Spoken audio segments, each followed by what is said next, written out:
Ladies and gentlemen, boys and girls, people of all fandoms, welcome to the Ferret and Raccoon podcast, episode 99. I am the Angry Raccoon. I am Ace. I'm the Indigenous Owl. And we're back for the almost, how do I put this? It's 99. Obviously, that's next one's the big number. Yeah. The penultimate? It's not really penultimate. We could say penultimate, right? And of course, as most of you have already noticed and probably wondering, we have someone else new on the podcast. That would be Indigenous Owl. We're just going to call you Owl for this podcast, yeah? That's fine. And as far as I'm aware, I was the only person that I know of who listens to this podcast. So I guess the first question we'll ask is, how does it actually feel to be on the podcast you actually listen to? It's actually an honour, to be honest. Oh, well, pretty that's happy nice. about that. Well, that's actually really nice to hear, because obviously it's a smaller podcast and obviously we're all friends, which is nice in real life. But yeah, I just wanted to get your take on that. But we're doing it somewhere slightly differently than we usually do for the podcast. So if it sounds different, that's probably why. It's a bit too hot today, unfortunately. It is. Way too hot. I've already kind of experienced too much heat and I'm getting pretty annoyed with it because it is October. Exactly. It should start getting really cold. I need my ice now. Yeah, it's getting a bit much, but I think the combination of the wind and, you know, I guess just the general cold weather has actually been pretty nice. But Ace, how have things been over the last fortnight for you? It's been an interesting one. A mixture of playing too much games on Steam and trying to catch up with the 2018 films. So a weird one, but I definitely want to talk about a game that I never thought I'd buy, being Middle-earth: Shadow of War.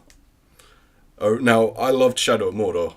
It was a great game, but there was so much about the whole loot crates and microtransactions with Shadow of War, and I was just like, I'm not getting involved in that. I don't care.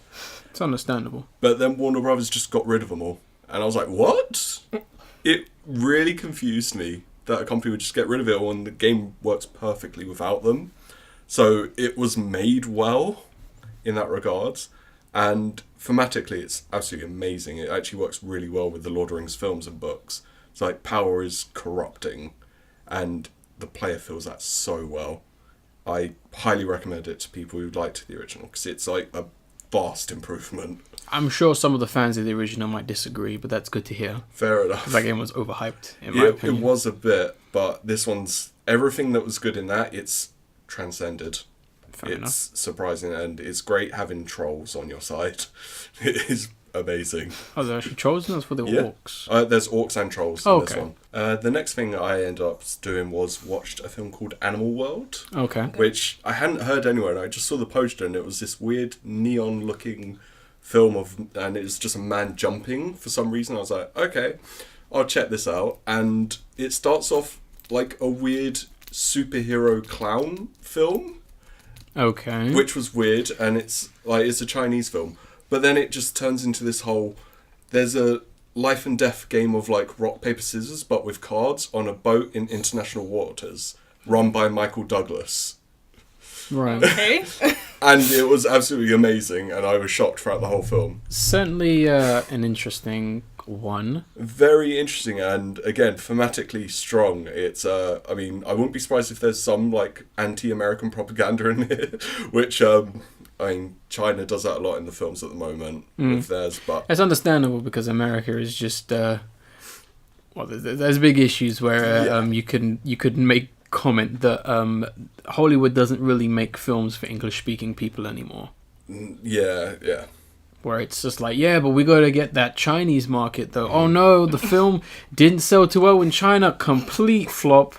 Oh, no. What are we going to do with this Ghostbusters film? Isn't that one of the things of they don't like ghosts in their films? It was literally they're not a big fan of promotion of ghosts that, and also I think it was they were women. Yeah, that was actually a factor where they were I don't want anything to do with women fighting ghosts. Oh wow, okay. Yeah. Wow. Yeah, that I'm not even going to get into that because we need to go into that kind of stuff, but that was one of the many reasons why that film failed. But I would highly recommend Animal World. It's really intense, and it's almost got a Death Note style of cat and mouse, I'm going to say faux intelligence to it. It's really gripping and very stylish, and the animal people are really cool. Okay. Yeah, especially the weird like spider head thing that I think's a reference to the Thing. Yeah, Yeah, I'd imagine it would be. because it literally just it pops off of the guy's head and the legs just come out, and it's like Ew. that's amazing. That's obviously the thing. Yeah, but those two are excellent, and I think everyone should play that and watch that. Fair enough. Al, do you want to hit us up with some of the stuff you've been doing over the last fortnight or so? So this week I literally went to see The Predator. Yes. Oh yeah. Yeah. Oh gosh. So it was. I wonder what Al's going to say about this film. So I didn't go in there overhyped about it because I heard the reviews were quite bad for it anyway. Yeah. Mm-hmm. So I went in and it kind of took a while to start up. It's just a bit boring with the cheesy jokes and everything. Yeah, it just made me want to go back to the original 1987 one because I just thought, wow. I actually thought because the director was from the original film, I thought he would have done a better job at it. But it was just, I don't know, man. It was just. Yeah, I read some things and I was not happy about that. And I never had any, other idea that would be good. I knew it was going to be a bad film from the get-go because of how silly it was. But what I heard, I was just like, really, we're doing this. Yeah. There's a few things where I'm like, really, you don't clearly understand how people in the world works. Yeah, exactly. I understand. And it honestly just felt like, do you remember The Predator? Yeah. Because do you remember The Predator though? Now here's like the bigger predator. Do you remember Predator? Do you remember Get to the Chopper? Oh no. I remember Get to the Chopper. Yeah. Yeah. And I don't think the people in this film understood what Tourette's was. Oh, that's Yeah, one of that two was- things. Yeah. Yeah. Having I'll just say this: having Tourette's is not sunshine, lollipops, and No, rainbows. it's not. Nor is any other thing that affects your life. Yeah. What a massive shame. I'm so glad they basically cancelled the 3 planned Predator sequels as well as the Oh, rest for of the real? Terminator. Yeah. Wow. 20th damn. Century Fox was, to basically make long story short, they wanted, with some of their bigger franchises, they wanted a sequel every 18 months. Jeez.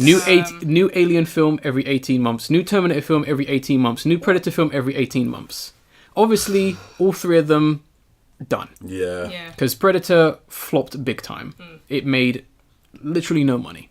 And Terminator Genesis flopped hard too. Big time. No one liked that film. Because no one knew what that film was. Oh, a pseudo like remake sequel thing. Again. Yeah. It's bad. Mess. Oh dear. Anything else you want to chat about from the last I few remember weeks or so? for last week going to see Johnny English was really enjoyable as well. That was really Yeah, we went good. to go see that. Yeah. Yeah, so I went in, honestly, I shouldn't steal it from you. You go and say your stuff. Basically, I saw the second film. I hadn't seen the first film, but I just wanted to see how it was since I like the actor anyway. So I think it's pretty cool. It was cool to see him. And I actually really enjoyed the film. Considering it was an hour and a half, I just thought, yeah, pretty funny. It wasn't too cheesy. It wasn't like a normal kind of spy film where they had to be up to date with everything. And I like the fact that they use like analog methods for things. And stuff really? Like that. Yeah. Yeah, Nice. the film kind of has like a kind of like analog versus digital, new versus old kind of like Yeah. pretty strong theme, and Yeah. it's like something I've never seen. Well, we've never seen done in like a That's awesome. spy. So, and it does kind of make fun of like spy films as well. But it was kind of interesting because they're kind of poking fun at like today's society, maybe even like at like the spy genre as well. Yeah. So did not see that coming, but they did it pretty That's well. cool. Yeah. There are some funny as hell scenes in this film. There is, though. yeah. I'd There's- recommend it. There's some good stuff. If you have the time Yeah. and you're not watching other stupid stuff, definitely give that a watch Yeah. because it actually is surprisingly good. I kind of want to see this now. No, it's worth seeing. Yeah, Yeah. definitely. Definitely. Like we're not saying greatest film of all time, Yeah. best film you'll see this year, Yeah. but definitely a good Yeah. film. Okay. 100%. Good. Anything else you wanna? And in my spare time, I've been redrawing old drawings I've been doing, like I done back in 2012 and 2013. So I wanted to see like how much I've progressed over the years Yeah. since I was just finished my degree and everything. So I just want to get back into manga drawings since I hadn't been drawing manga drawings for a long time. So That's I wanted to awesome. get back into it again. Would some of the like comparisons? Were you happy with any of them? Or? Yeah, I was pretty happy with some of them. So that's good to hear that you've been up to a ton of stuff. I've been pretty busy myself as well. I've been back in that cinema, like I already kind of, said, sort of Johnny English as well. The first main cinema film I saw, which I really wanted to see since it first came out, was American Animals, which I finally got to see. And I'm probably going to have to call it right here, probably one of the most underrated films of this year. Interesting. This is a film that, it's weird. This is a weird film. Yeah. And I can't say why it's weird, because everyone needs to go see it to understand why it's weird. But if you watch the trailer, you get the sense that this is going to be a heist film about these 4 kids who want to steal one of the most valuable books in America. Yeah. And the film is about that. But it's also not about that at the same time. The film basically starts off with text basically saying, this is not based on a true story. Then removes most of those words to say, this is a true story. Yeah. Okay. And I won't say that much, but there's definitely something they hid away in the trailer. Yeah. And the only clue I will say is the trailer is edited like a film. But when you watch the film, it might not necessarily play out like a film. I like that. It's I'm definitely intrigued. a weird film that because I really don't want to spoil it. So I'll kind of talk about it from the mindset of someone who's watched the trailer. But this is a fantastic film that kind of deals with the whole idea of wanting something within your life or not having something, and kind of wanting that build up, that, that want, that almost like having fun, to get to that point of actually doing the heist. Yeah. Which is kind of interesting. And it's kind of interesting because I've never seen a take where it's like, we should just do this. There's something empty in our lives. We've got to fill it. There's something missing. Yeah. And that was a great angle to go by. The acting is like fantastic, and everything that happens in the lead up to the heist is fantastic. Because the heist itself, obviously the heist is something that's going to happen. The heist itself, I'm sure you've seen it, where it's like them as old men about to like rob this library. The heist and what plays out is fantastic, and it is pretty damn tense for what actually happens. Like, it's definitely like nerve-wracking, because these guys aren't professional criminals. They're just kids who want to steal a book for whatever reason.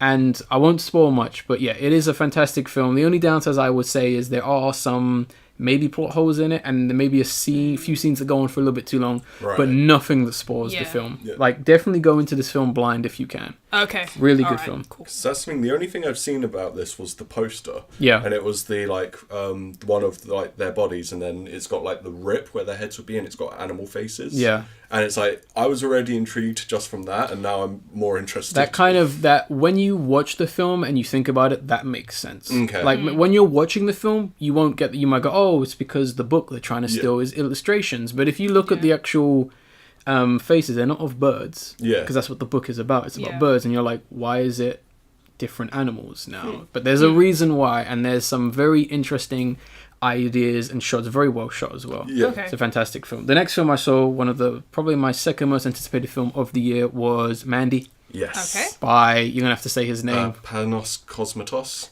His second film.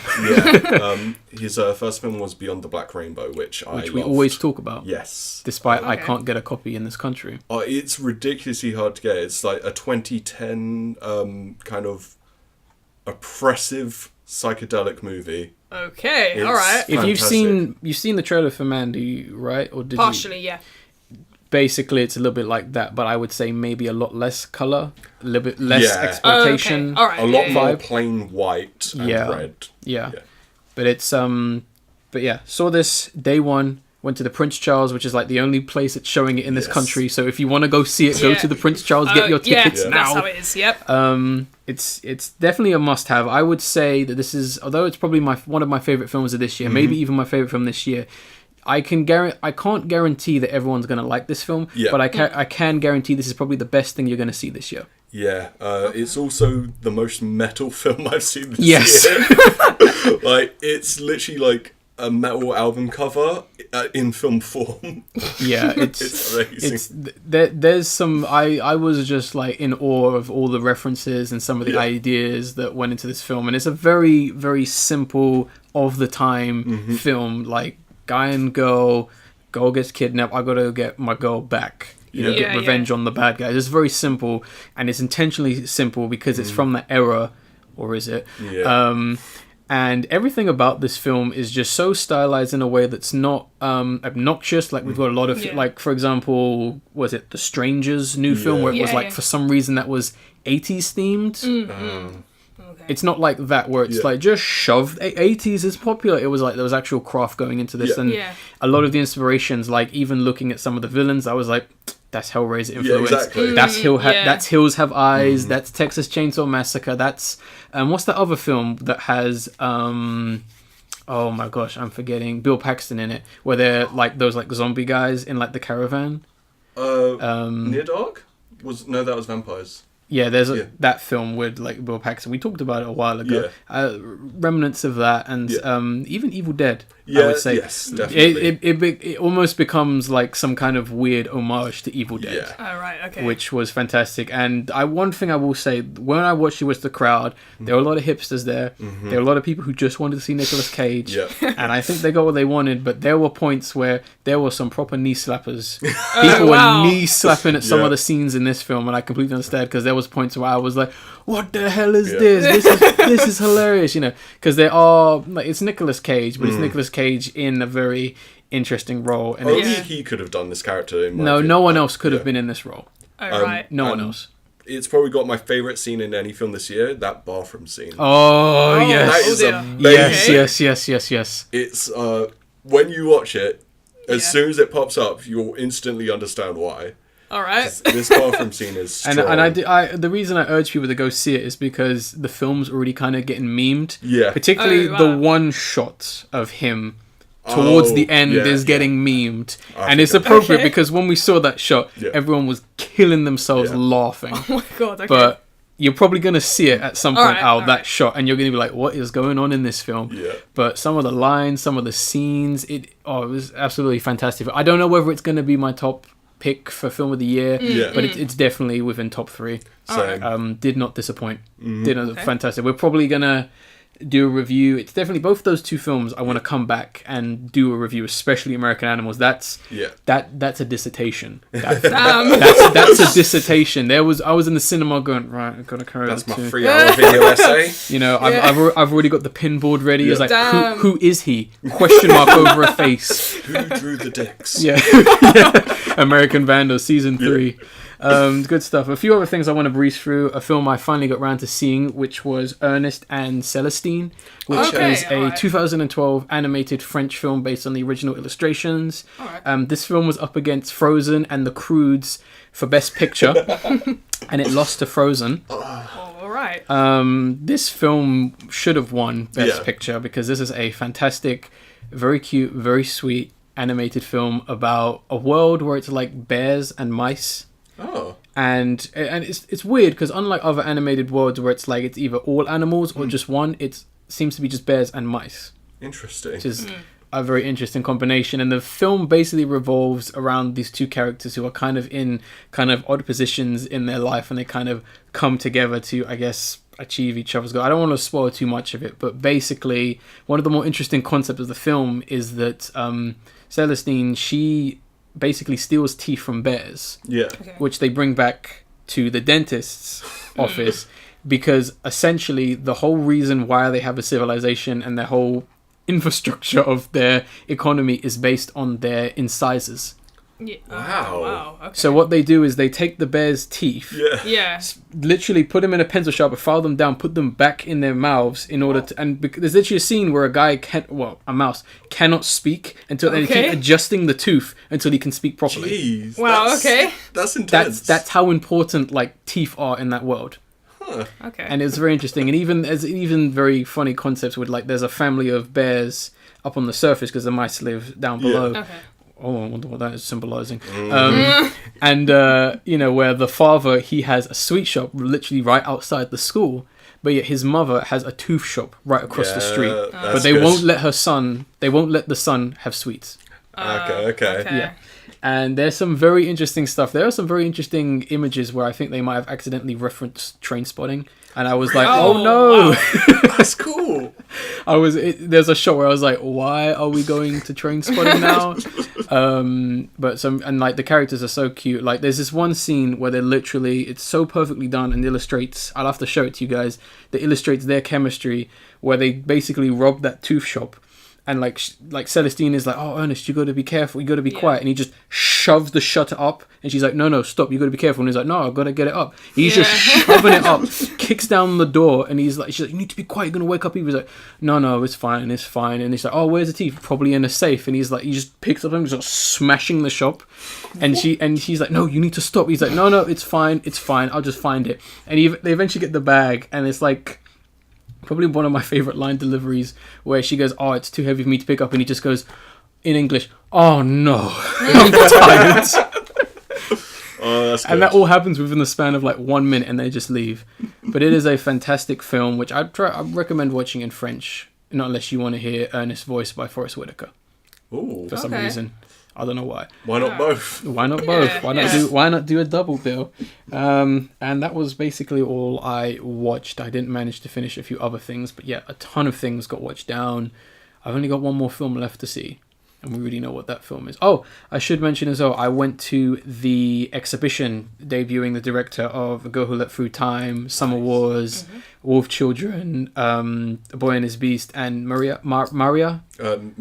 Mirai. I'm tempted to say Maria because of something else. It's an anagram for it. It's an anagram, and we might not even necessarily be pronouncing it correctly given what the film is about. I went to his exhibition in London, which is only available for 1 week. Damn. And they basically have some of his artwork there, his storyboard, some of the concept, really fun things you can do. Like they have things you can take photos with and stuff. They have like part of the film playing there as well. Yeah. So I've already seen some scenes, and it's like an interactive thing where you can kind of put yourself into the world of Oz, which is from Summer Wars. Wow.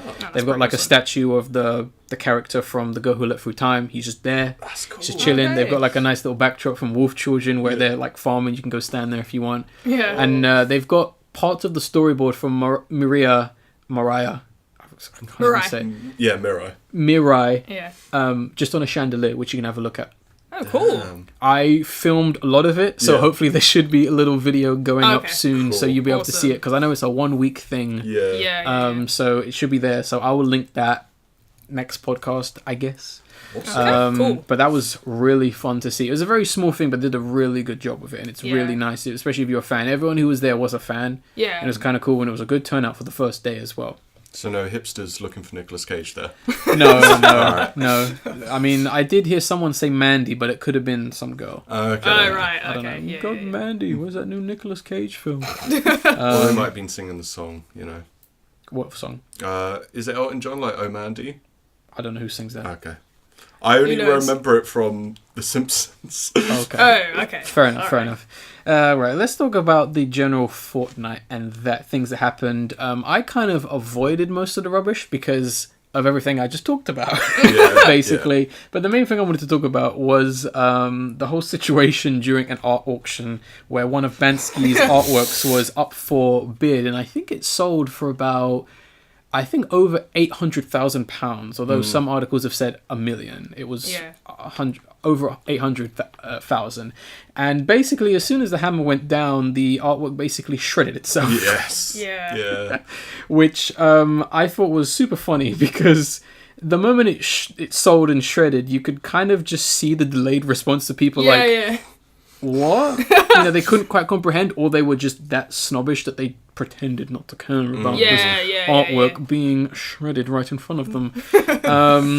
But I honestly bet that Bansky was watching somewhere, waiting, finger hovered over button, just waiting for that moment just to like strike, and he's probably just laughing his arse off because it's like, and I think. The fact that it happened, it definitely made it like a really good point about like street art and art in general, and the message and the context is lost if you're just going to sell it off. I mean, it kind of, if you've seen Exit Through the Gift Shop, which is the film made by him, it's really, if you love art, it's definitely a film to watch because it kind of talks about the whole idea of what can be valued as art, what is the meaning of art, and like that kind of value and situation with it. And there's a really funny scene where they kind of talk about how Banksy and some of these other artists kind of rose to fame, and everyone was like, oh man, it's the best artwork, and they started selling off the work. And there's a really horrible scene in the film where there's this rich woman and she's just like, yeah, this is the Banksy I have, you know, I got another Banksy here, you know, I paid 1,500,000 for that. Jeez. I mean, it's a Banksy. And you know, that kind of references the whole idea of it's a Banksy. Yeah. But I have a Banksy. I got to show off how rich I am. Look, here's my Banksy. Like commodified art it changes exactly what it was. Yeah, and it makes the artwork tasteless, and it makes those people seem like, well, they completely don't get the message. I mean, I can't 100% tell you the exact intent and message of that exact piece of artwork, but I doubt. Have your own but I doubt exactly. that the idea that a message is even behind that even processes these people. And I think it's so funny that we have these people, I'm sure there might be some nice people there, but the fact that we have these people bidding over this artwork, the same people that have been like the subject of commentary in these artists' work. So it's almost come full circle in a way, which is so, and I just thought it was so funny. And I just wanted to talk about it. It's also one of those things of like, who's the one selling it then? If it's Banksy's work, then who's taking the work? They just take it. They exactly. just take it. Wow. Okay. So they're essentially stealing his art. It's not like to sell. It's not like the book where some guy went round and photographed every piece of Bansky's work. That makes sense because at the end of it, it was like, because it's literally a piece together book where it's like photographed by this guy, photographed by that guy, which is fantastic. And I mean, it definitely kind of does talk about the message and the value and, you know, the commercialism of stuff like that. And I kind of wanted to raise that because that seems to get blurred and get lost all the time now, which is a shame. But I thought that was funny as hell. Hopefully that happens again. Someday. Next time someone tries to sell his work, it just gets like hit by a wrecking ball or something. Even worse. That'd be funny. And watch Exit Through the Gift Shop. It's not a film about Banksy as so many people think it is. It's a film made by Banksy that so happens to revolve around him and ideas, and what happens in it is very interesting. Definitely one of my favorite films of the last like kind of few decades. Wow. Okay. Really good film, just based on what it's about and how it's done.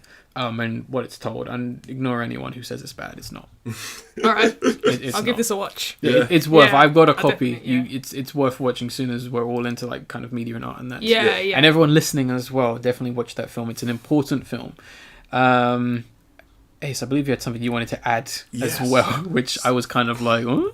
So the WWE, they've made a kind of deal with Saudi Arabia. And it's isn't? Yeah, it's a part of their like Saudi Arabia's 30-year plan to diversify their economy. So they don't want to be so reluctant on oil. Reliable on oil. They want to like extend their arts, extend their sports, etc. So WWE made a deal with them. They did an event with them last year. And they're doing another one in November called Crown Jewels. And essentially they made a deal with literally the king of Saudi Arabia. But it's been put into question now as to whether that event's going to happen, because recently a Washington Post journalist who was a Saudi Arabian native went there to get a license from the Turkish consulate to marry his like Turkish girlfriend. But when he went there, he didn't come back. And the rumours, specifically from the Turkish consulate, seem to be that he was taken by Saudi officials and executed and dismembered. Well, damn. Yeah, and he was very critical of the Saudi government and the king himself. And he's actually a distant relative of the king. So now everyone's questioning whether they should have this event there, considering they're basically in bed with a government that allowed execution of a journalist. Well, execution, period. Yes, exactly. And my official take is, they literally need to cancel it and maybe move it somewhere. Put it immediately. Immediately, because this could sink the whole ship. Yes, and granted, not to be rude to fans of WWE, they probably don't know this is happening or even care. Yeah, exactly. But at the same time, the fact that that's out there is not a good thing, because things can go horribly wrong very fast. Yeah.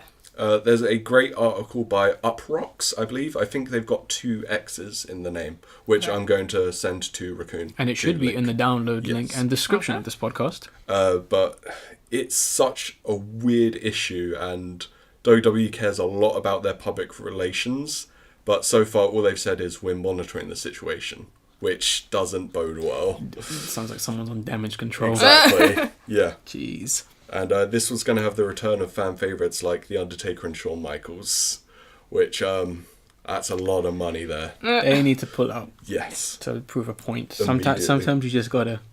It's oof. Yeah. That's yikes. And I think that's more important than some of the other distracting rubbish that's happened in the movie as well, which we're not even going to really talk about. But jeez, anything you want to add, Al, before we move to our kind of like, well, to our only 2 trailers because the week's been so busy. Not really. No, I haven't got anything. Fair enough. So you'll be taking this first trailer we're going to be talking about. Okay, so Pet Sematary. Yeah, so my thought on the trailer, very sinister when I first watched the couple of seconds of it.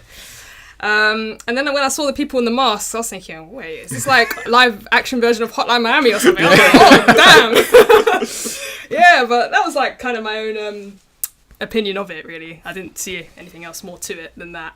Yeah, it's got this almost weird kind of, I can't even think, a Wicker Man-ish vibe to it, which isn't there in the original. And that confused me a lot. This film doesn't know what it's doing. I'm very confused by it. Like, I mean, I was going to start off with a joke, but I guess I can still say it because it makes sense with some of my points. But this is a weird direction for the new Purge film. It's a really weird direction. Like they're really trying to make Mosques scary. Yeah. For some reason. And like I said, we had the new Purge this year. Oh, and the Purge TV show's going and the on TV series. Oh, right, okay. We had The Strangers Pray at Night. Oh yeah. Which also the masks are scary. And then we have the new Halloween remake because it's the most iconic mask. And if you really want to make a stretch, you could also say the Predator, he wears a mask, and Slender Man technically wears a mask to some extent, His and face is the mask. Venom as well, Truth or Dare. Year of the Masks. What's going on there, guys? Like, I think really it's just an 80s resurgence because that was a massive thing in the 80s as well, and the 80s is just, it's affected so much of modern fiction and media. It's annoying. I mean, masks are not scary, especially papier mâché masks. I don't know, if I can't see someone's face, I start punching. It's kind of how it is. And I kind of know why they're doing this, and I think it's in an attempt to add suspense to the obvious reveal. When I take the mask off, you're gonna see zombie face. Yeah. And I'm like, compared to the original film, which was just like balls to the walls. Here's a zombie. Yeah. You know, I think that's pretty lazy. Yeah. Honestly, and it makes the film really cheap because I can see the newspaper coming out of those masks, I mean, and if they mess up the zombie makeup, that's gonna make the film look extra cheap. Like this film already looks like cheap as hell, and I got one more point to make about how cheap this film looks, but like, geez, like. That's something I thought it looked a bit cheap just considering the lead actor. I mean, who gets the Terminator Genesis guy? Is it the Terminator Genesis guy? It's that guy. Oh, right. I didn't even know. That's him. I recognise his like odd face. Anyway. Oh right. I recognise that Genesis anyway. Exactly. I mean, oh my god, like, and here's the thing I thought as well. Like, they're gonna obviously this is the next installment of the Steven universe, and like, and like that's copyrighted by us. We trademarked that. Pending. This is the next film, and I'm like, Children in Masks. Wouldn't that be more appropriate for the Children of Corn remake? Yeah, exactly. With a bunch of creepy children who go around hunting and killing people? Like, what's... Does the directors not know what film they're directing? Or maybe they're going to be, oh my god, it's like a prequel to Children of the Corn. That doesn't make any sense because the Children of the Corn aren't zombies. Yeah, I know, but considering how little anything in the Steven universe has made sense, I mean, they literally referenced The Shining in Dark Tower. Oh, he's got The Shining. Despite the fact Pennywise isn't from Earth. Yeah. Oh, yeah. And, like, he's not from the portals that link everything together. He's from space. Yeah. It makes no sense. And the giant turtle too. Yeah, and the giant turtle that was taken out of the stories. I can't wait to see that in part 2. It wasn't in the TV miniseries either, was it? No, it wasn't because that book is too long and there's too many creepy and disturbing ideas and stuff in that, which I'm not going to mention right now. I know which one, the creepiest one. Yeah, the creepiest scene. Dirty kids. You just ruined it now. But yeah, I was like, what's going on here? And they really, really trying to sell these masks. And I'm like, it's not scary. I played Bioshock. I'm not scared of like rabbit masks or all this rubbish. Yeah. And like the editing was so obnoxious. It was like all these like flash cuttings and they were just like, whoa. It literally kind of felt like they were first of all, they were seizure inducing. So I don't watch this trailer at night. I was going to say that. And it was kind of felt like they were like, whoa, look at all these scary scenes. I don't even think you can handle them. You know, it's so intense and crazy. You're gonna want to see this film. And I was just like, really? And I mean, and even the fact that they added like clicking noises to the children turning around their heads, which made it comedic. Yeah. Where it was like they comedically broke their own necks. And I was like, are they supposed to be doing that? Like, why did you add that click noise? I think like the best thing for me was I liked the drumming.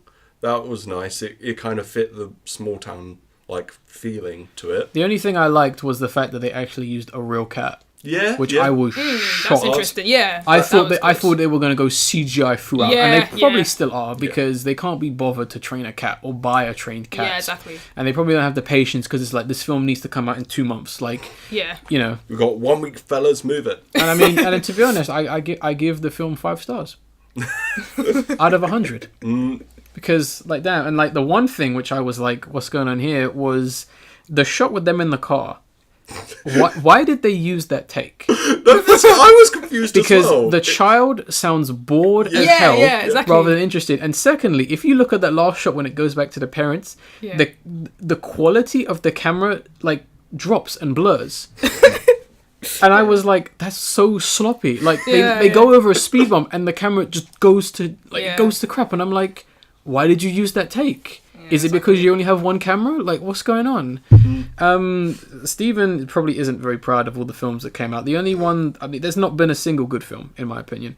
No, I don't think it's still fine. I don't think it is good. It's fine. That was boring. It was actually better on my rewatch. Like, I thought it was okay, but I liked it more rewatch. That was thematically boring. Interesting on the second turn. Alright. No, I got some issues. I did major issues. Like, it's bad. Nah, it's not that bad. The worst thing about the film was the audience member and his girlfriend. Those were horrible.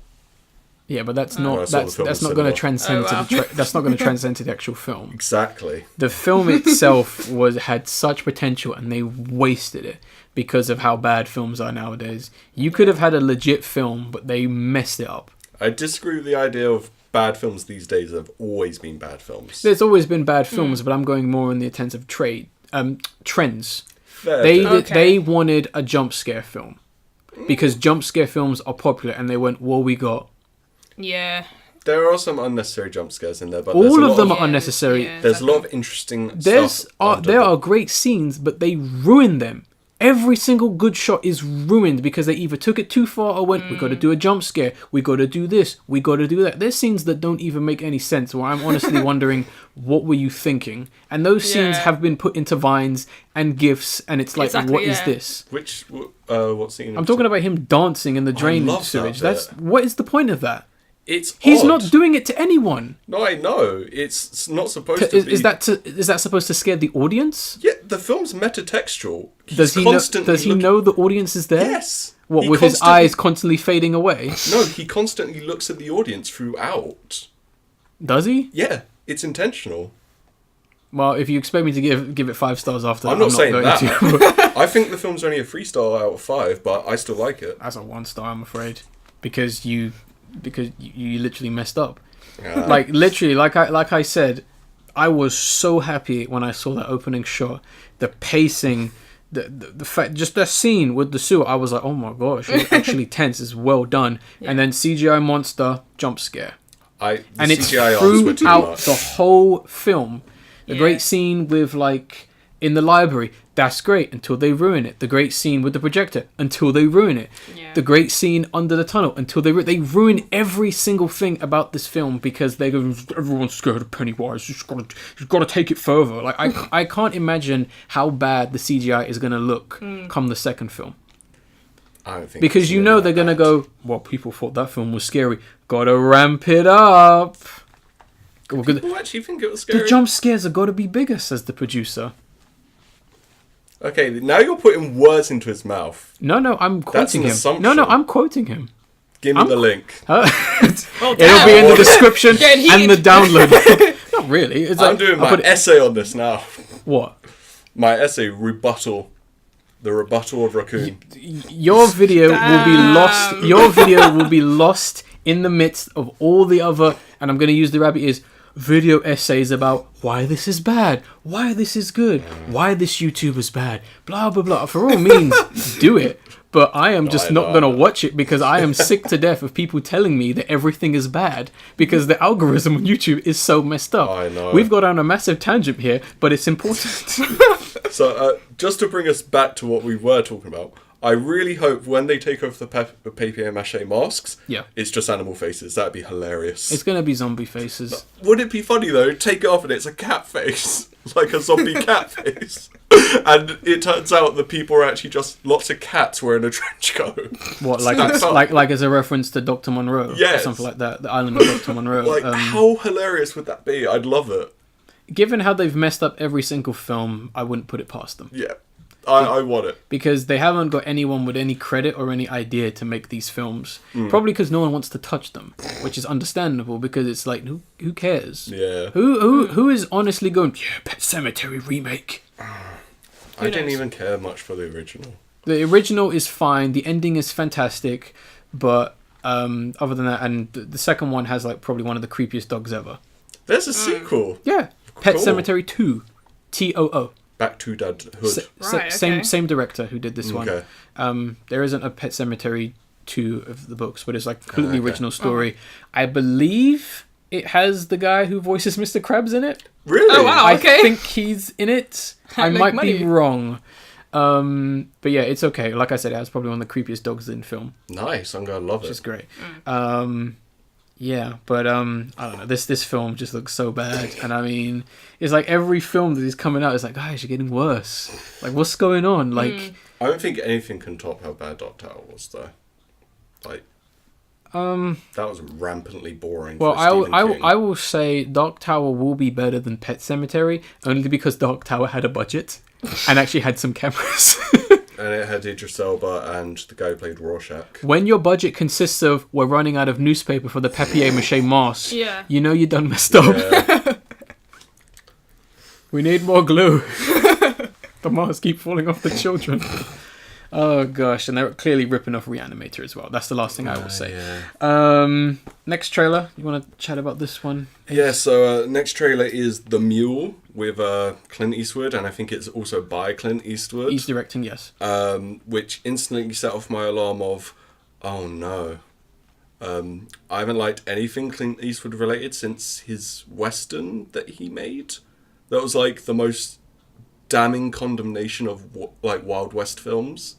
But I can't tell if that was his intention or just the outcome of the film. Are you telling me you didn't like Badass Grandpa? I don't think Gran anyone- Turismo.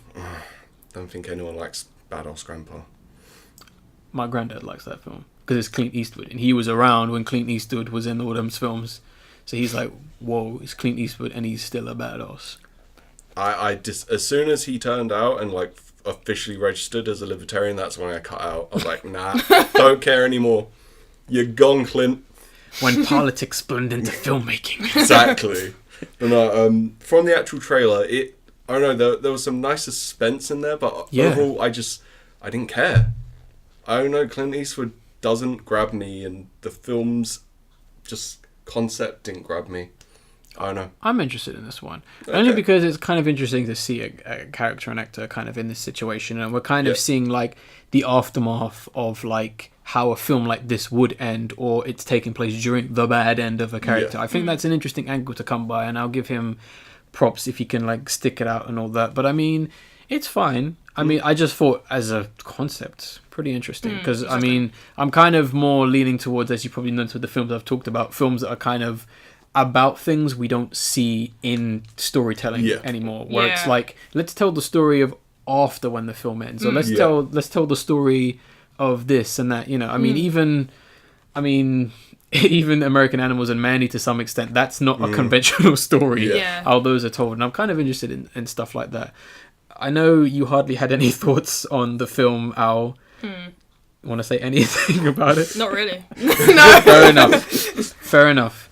And I think we can just move on to the discussion, which obviously, because it is October, it is coming up to Halloween. It's spooky season. Spooky season. We are going to essentially be talking about personal stories and memories regarding scares and video games. So basically, the discussion is, and you can join in as well if you want to email us at raccoonplusfriends@gmail.com and send us some of your stories and such like that. Well, basically, we're going to be talking about our experiences with scary games or horror games and that kind of such. So we're probably going to talk about maximum of 4 each or so. Doesn't have to be like long stories, just brief mentions, you know, like scares or whole game experiences. And who wants to kick it off with one of them? I don't know if we want to like blaze through all of ours or go round, or what are we thinking? I have one that I can definitely say now, but the others I can come back to. Okay, how about you hit us up with yours then? So when I was young, I was terrible at horror games. Okay. I'd love the films, but as soon as I got in the game, it was like, nah, it's coming right at me. I can't deal with this. I mean, I can't remember if I was like 5 when I first played Quake or Quake 2. Something about that game just got me shit scared. I can't remember why. Fair enough. But the biggest one was The Suffering. Oh, that's understandable. So you start the game, you're like being brought into a prison cell and everything. You sit there, the lights will go out, and just crazy shit happens. The cell door opens, you're given control, and then something just runs across the ceiling. That was the quickest time I ever turned off a console in my life. I was like, nope. And I never picked the game up again after that. It literally got me, and I was sitting there with my brother as well, and he was scared as well. He was shook from that. Oh, wow. But looking at it on YouTube and watching it now, I'm like, nothing even happened. What are you on, Adam? Like, no, it was messed up for me as a kid. It's understandable, because I mean, it's one of the only games, well, probably of its time, only games I can think of where it took place in that situation. Yeah. So it was really interesting, and I'd imagine to some extent you could consider it groundbreaking. Yeah. And how many things are actually set in a prison that are horror related? Yeah. I can only really think of Outlast. Yeah. And that's like mental asylum, so whether it counts or not. Yeah, exactly. Resident Evil, I guess. Yeah. Technically, there's a prison in the police station, but I wouldn't go as far as say, oh, it's survival horror that takes place in a prison. Prison Architect. I mean, that's horror. You have to like turn prisoners into commodities. That's horror. Hit him up with that deep stuff. Exactly. They know we're getting so deep. That's good. Al, do you want to hit us up with one you want to talk about? Yeah, I think I'm going to talk about Silent Hill, the very first Silent Hill, PS1. The classic. Yeah, so I remember watching this game as a kid.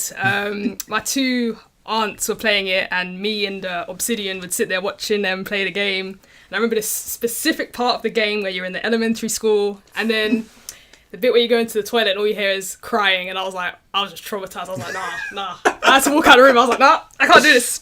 That's good. I was traumatizing. That scarred me for life.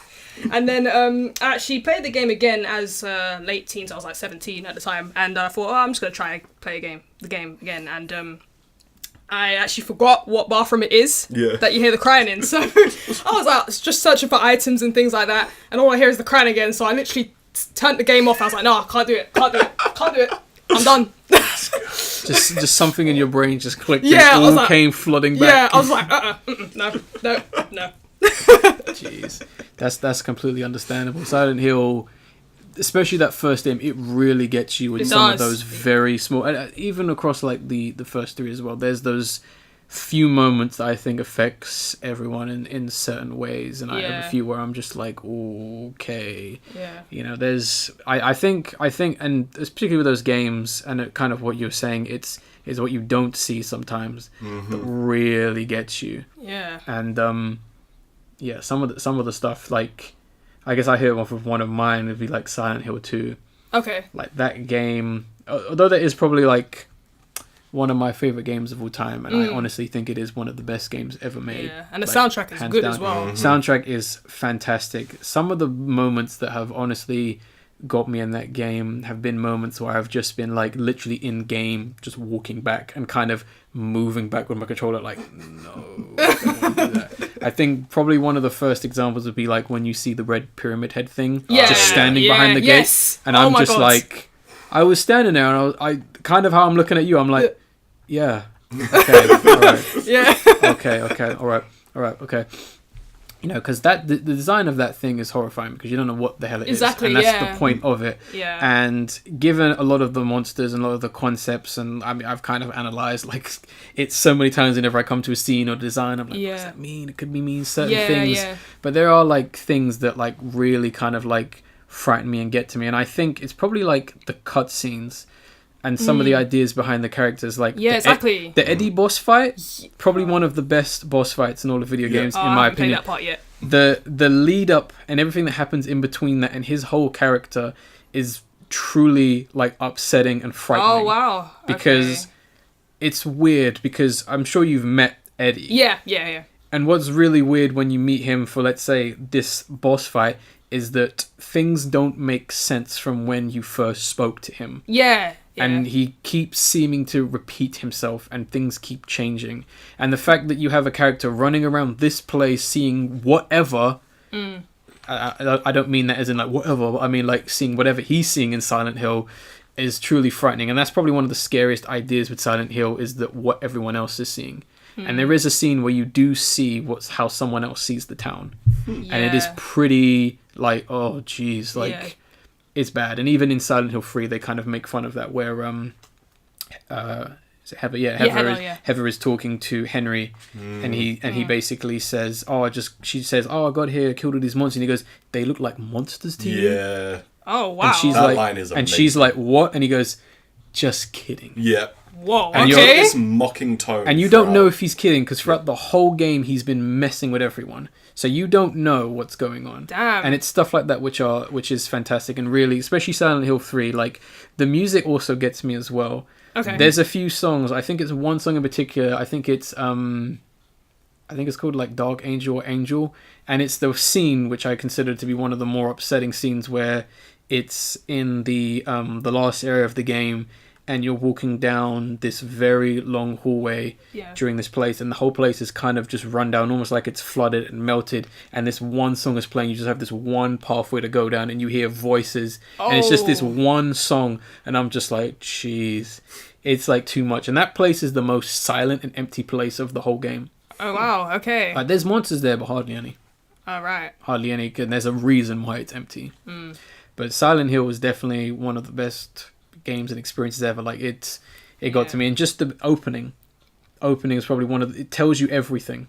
Yeah, and it does. Perfect. Like more games need to start like that. I prefer games that just go, here's everything you need to know, now go. Same. That's why I like Vanquish. Vanquish goes, right, we're doing the training, this is how you play, story, go. Yeah. That's why I like classic Pokemon so much. Yeah, fair enough. This is the world of Pokemon, go. Yep.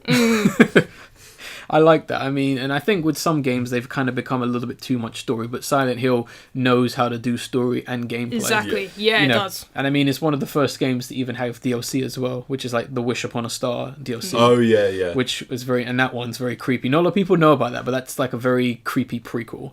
All right. So if you get the, I think it's the anniversary edition or the greatest hits or the special edition, it has that on it. Okay. And that's a prequel to Silent Hill 2. Okay. And it's very interesting because it's like a ghost story. Oh. Okay. Very interesting.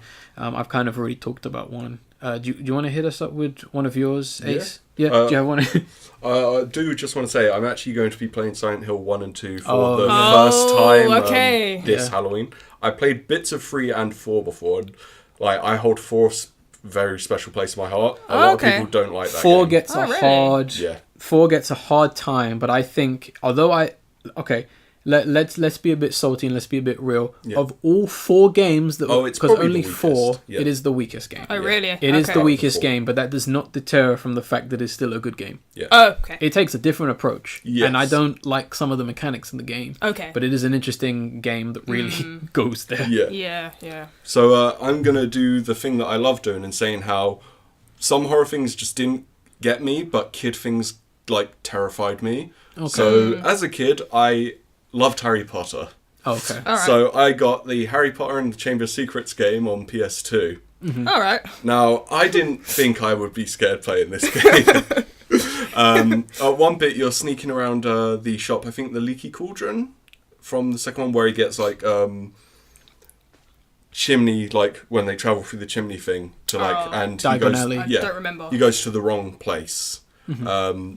And in that place, you have to sneak around there. But if the shopkeeper catches you, there's a really loud noise, and he just starts shouting a spell at you until you're trapped and you can't move. And that was horrifying to me as a child. Yeah, that's quite traumatic. And isn't that kind of reminds me of what they've done with the iPhone game now. Do you know that? With I haven't heard of that. For anyone who doesn't your child know, is captured and going to die. Wait 20 minutes. What the hell? Yeah, there's like a mobile game where you basically play in the world of Harry Potter, and if you can't do something, or if you don't pay up, basically there's like this horrific animation of your character being like strangled by something. What the hell? It's like you have to wait 30 minutes before you can continue, or you can pay money. Okay. And it's horrible. Yeah. Wow. But and that kind of stealth sequence is also when you're exploring Hogwarts at night, where the prefects will catch you and do the same thing. And that terrified me when I was younger. I was playing Resident Evil, no jumps, like no horror for me. Harry Potter though. Like, Wow. damn. The irony. I know. It's interesting. Do you have another one, Al? Yeah. Actually, it's funny because I have Tomb Raider 3 on the list. Okay, I think I know what it is. Yeah. Go on. In comparison to like 1 and 2, they're not as scary. They're quite bright, colourful. You get a few jump scares from enemies coming out of nowhere, but there was something about Tomb Raider 3. I don't know what it was. It had horror elements in it. It was actually one particular level where I played, and I actually had like the room in darkness, and I had the surround sound and everything on. No one else was in the house, just me. And I started running around the area, and at the end of that particular level, you have to get an artifact in a UFO. Yeah. And basically, I got into the UFO, but the TV that I was playing on, it's really dark, so I couldn't see anything. So I had the flare, but the flares are like really, really dim. Yeah. And so I was just like walking across, and the sinister music starts playing, and then the security guard came out of nowhere, so I jumped.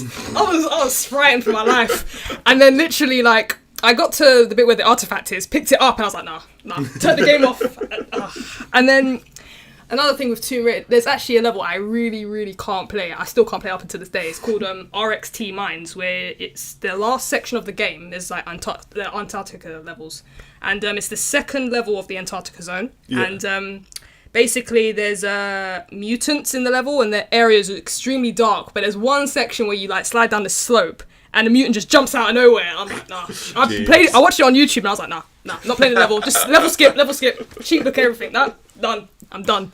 Jeez. That's brilliant. Yeah. Oh, that's rough. I have a few, and I think one I'm going to talk about, and I'm going to slightly cheat only because it is from the same franchise, and that's going to be like Metro 2033 / Lost Light. Okay. Yeah. Like that, although you can say it is like a first-person shooter, it is a survival horror in all sense, because it kind of takes place in the year 2033, where like basically every country bombed each other and everyone lives in the underground. Yeah. And you play as a character who basically is a messenger. You have to get one message from one person to another. Literally, I think in the first game, it's literally from one station to another, all the way across, let's just say, Moscow. And the people on the journey and the things you meet are truly horrific, because a lot of the time, you're on your own. And you will just hear things. And it is like truly upsetting, because you got your gun and you got your light, but you don't really know what's out there. You hear of some of these monsters, like... there's like these weird like rats. I think the Watchmen is what they call them. They're like these really big mutant hairy rats that will just come out of nowhere. And there are some frightening scenes, because you hear like upstairs you hear outside on the surface is like radiated and gone to complete hell.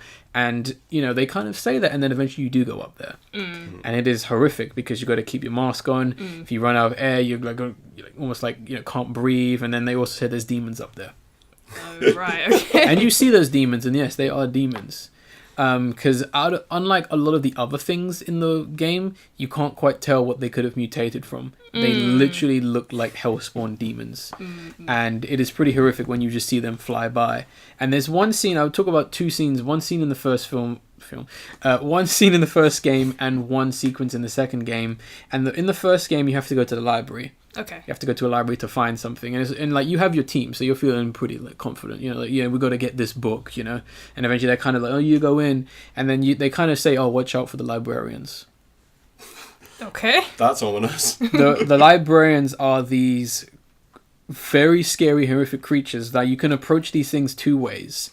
If they see you and you stand still, they might not. They'll maybe come up to you and look at you, and they'll walk away. Or if for whatever reason they'll come out and they will just be on you.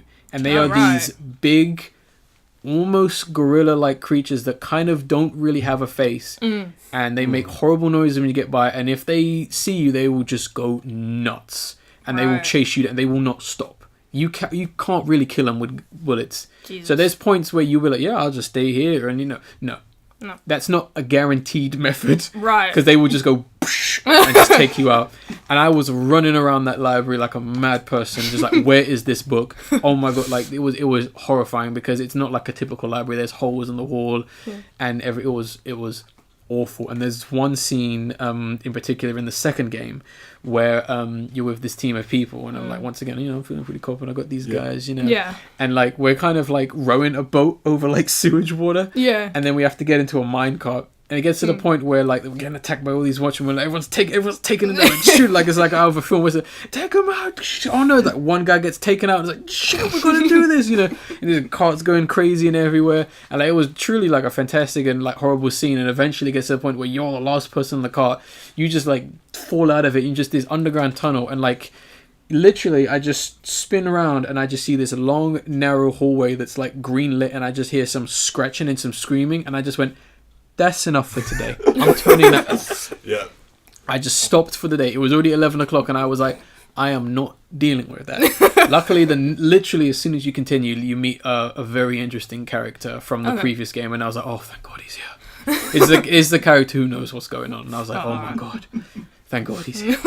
But fantastic games if you want some like horror. Big time. Ace, do you have any others you want to talk about? So I've got kind of a two here that are combined because it's the same idea present in both. Fair enough. It's Fear and Condemned. Okay, that's understandable. So in Fear, as you're walking around, sometimes you might not realise it, but you'll turn around and Alma, the little ghost girl, will be standing there watching you, and then she'll just dissipate. And it happens a lot randomly. Yeah. Like you might not even like just walking around. You turn around because you forgot to pick something up. She's just there. And that shit creeped me the fuck out because I don't like the idea of something watching me or following me and I don't know it. Yeah, it's true.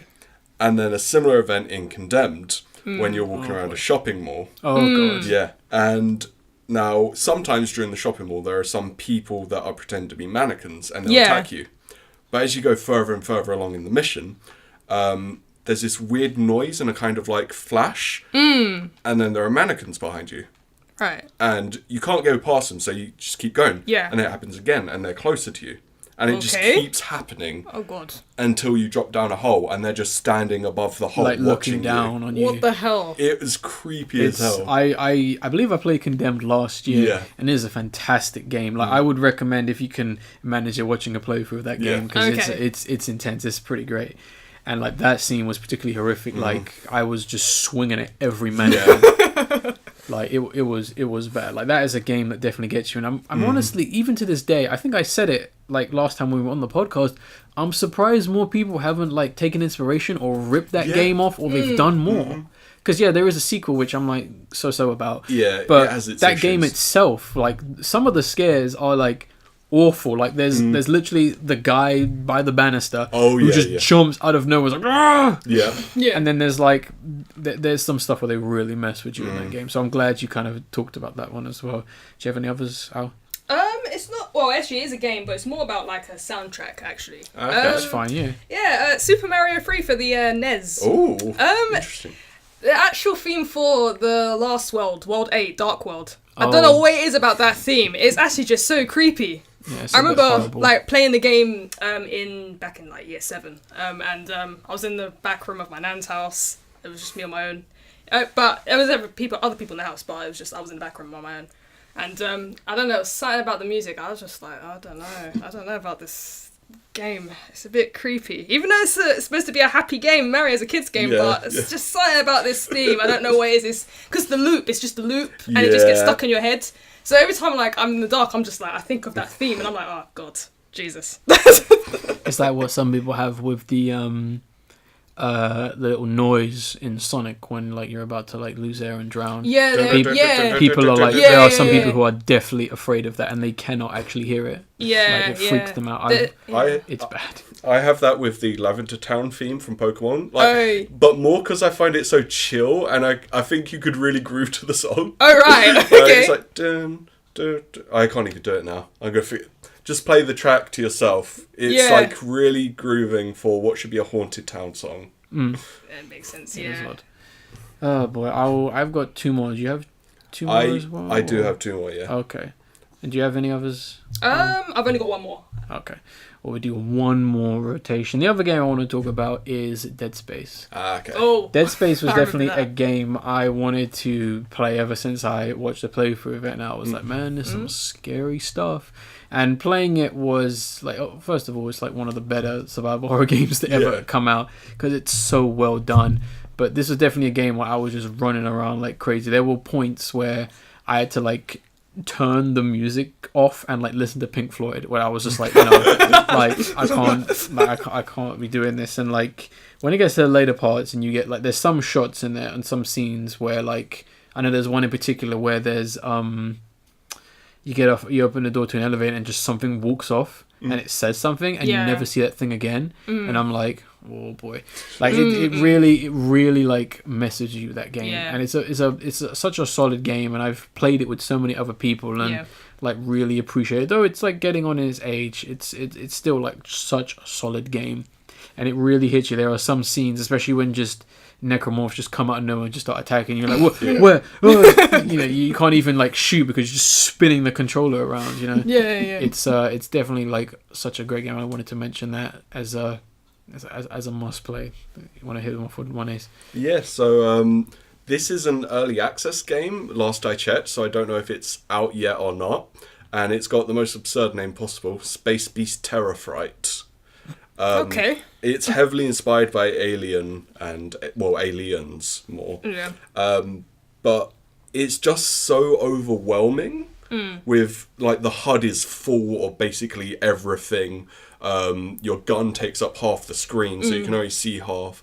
And these creatures just come out of the darkness, and it is terrifying. Because you've got such a limited viewpoint because of everything. But you can't turn the stuff off, otherwise you're not going to know what you need, like the little kind of tracking like radar thing, like an Alien. Yeah. You won't be able to see where stuff are coming from, or you won't be able to see how much ammo you have or anything like that. So it's really intense in just how much too much information oppresses you. Exactly. In that way. So it's an interesting one. I think people should check that out. It's relatively obscure, I think. And your last one? My last one is it's actually not really a horror game. It's meant to be a thriller. Hello Neighbor. Oh, yeah. Oh my god. Basically, I was at my boyfriend's house and he decided to play it. I was like, no, I don't want to play this game. I don't want to play it. And he's like, no, it's all right. It's gonna be all right.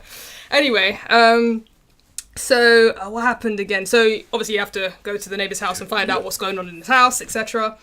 And then basically the music just jumped out of nowhere. Yeah. So he had to start running back to the house.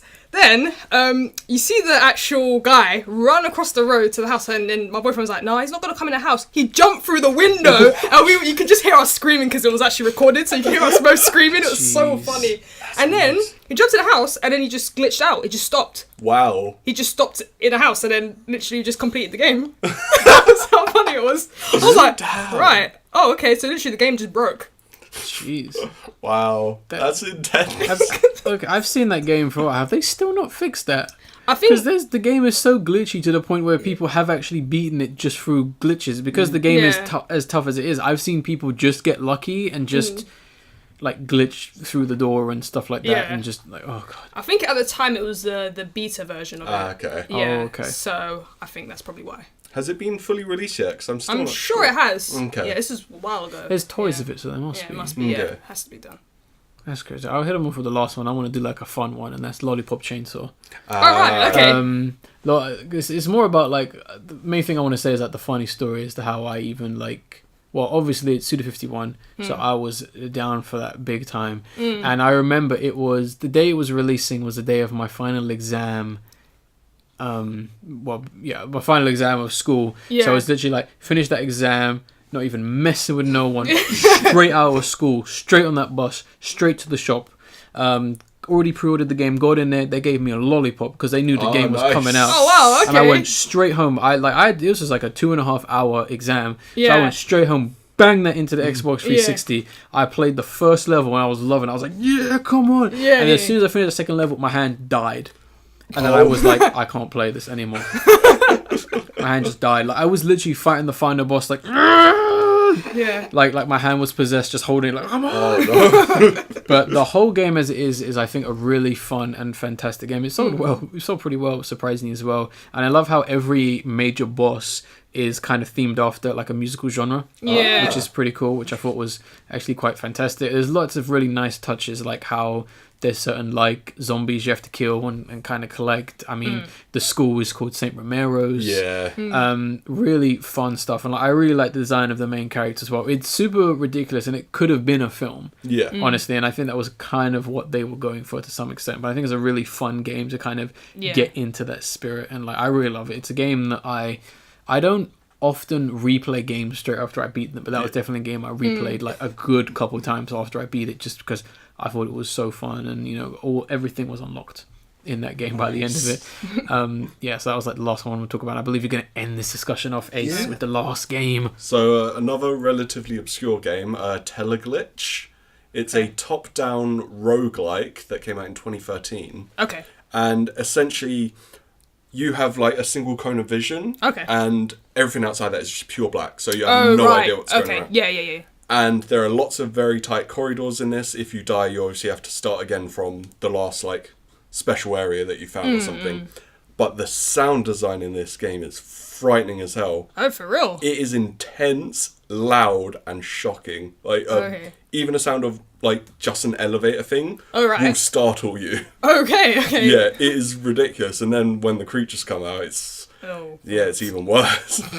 So it's definitely one I think people should play. But if you've got your headphones on, check the audio first. Oh, all right, yeah. In case your ears don't bleed. Yeah. You don't want to almost fall like backwards off your chair. Right, yeah. That didn't happen to me. I Good think job. I saw someone on stream who did that. Oh, God. I could be wrong though. Jeez. So yeah. Oh gosh, so lots of fun memories shared, lots of recommendations as well. The next podcast we're definitely going to do is going to be 100. We have a similar-ish discussion which we're going to talk about later on. It's kind of, if you remember last year, we're doing that again. Okay. But yeah, I guess we're pretty much done with this podcast. The only thing left to talk about is the video of the episode, which is going to be Ken Ishii with Extra. I thought this video would be super, super appropriate given that it has some elements of horror, it has some elements of anime, it has a bumpin' tune by Ken Ishii. Did anyone actually know who animated this music video? No. The person who animated Akira? Yes. Oh, wow. Yeah. Okay. Is the same guy who was like lead animator on Akira who did this music video. Wow. Yeah. So yeah, that track, well, the music video was fantastic. It's definitely, I would honestly say this has my favorite depiction of VR ever. Yes. My favorite depiction of intense. VR ever. I love everything in this music video, and I love how the music video is 3 minutes, but the original song is like 8 minutes long. Oh, okay.